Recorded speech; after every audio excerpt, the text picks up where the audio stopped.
लोकसभा निवडणूक 2024 विदर्भाच्या 10 जागांची प्रत्येक बातमी दिवसभर यूसीएन न्यूज वर। लोकसभा चुनाव के पहले चरण के लिए चुनाव प्रचार तेज है। ठीक उसी तरह तेज है नेताओं के एक दूसरे पर बयानबाजी का दौर भी।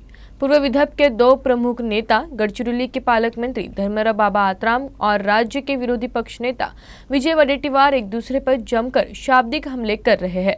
आत्राम ने 4 जून के बाद वडेट्टीवार के महायुति में शामिल होने का दावा एक चुनावी सभा में किया था। वडेट्टीवार ने इस दावे को खारिज किया है और आत्राम पर पालक मंत्री चले जाने के डर से इस तरह की बातें किए जाने की बात कही। बुद्धीने भिकारी काहीतरी सांगितलं तो अशोकराव आपलं काय त्यांचं नाव विरोधी पक्ष नेता येऊन इकडे शिवा देतात। ते काय आम्हाला सुद्धा बोलता येते, परंतु देवेंद्रजी अशोकरावजी नेते तिकडे बसल्या, त्यांच्या बाजूला मी बसणार आता जाऊन मध्ये ते आपलं जे विरोधी पक्षाचे नेते 4 जून नंतर मला वाटतं आमच्या दोघांच्या मध्येच येऊन बसतील भारतीय जनता पक्षामध्ये।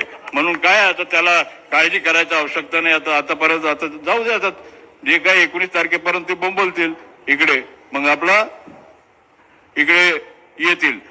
आता काय हालत केला त्यांनी, एक मुद्दा सांगतो समाप्त करतो।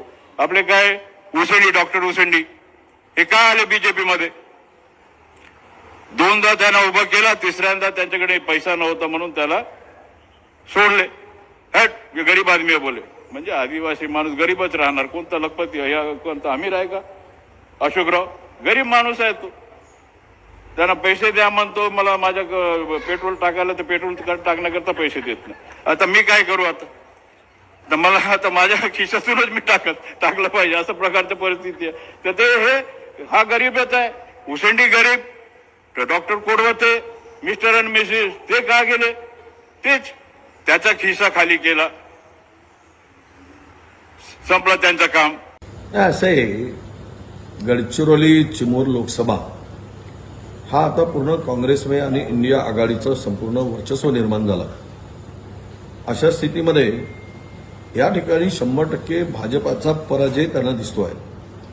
उद्या धर्मरावला भीती वाटते की ही जर जागा भाजपा हारली तर माझं मंत्रीपदही उद्या धोक्यात येईल। त्या भीतीपोटी हे माझ्यावर भाजपमध्ये जाणार असल्याचा आरोप करत आहेत। ही कुठून यांना बुद्धी सुचली? खरं तर इथे मी तड ठोकून आहे आणि म्हणून मला मुद्दाम त्रास देण्यासाठी यांचा हा असा प्रयोग सुरू आहे।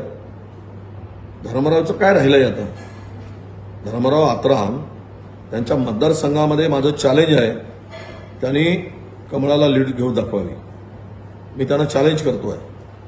दुसरी गोष्ट, ते जे म्हणतात की माझ्या पुढे चर्चा झाली, मी त्यांना त्यांची नार्को टेस्ट करा म्हणून सांगतो की कुठे चर्चा झाली। धर्मरावची नार्को टेस्ट केली पाहिजे।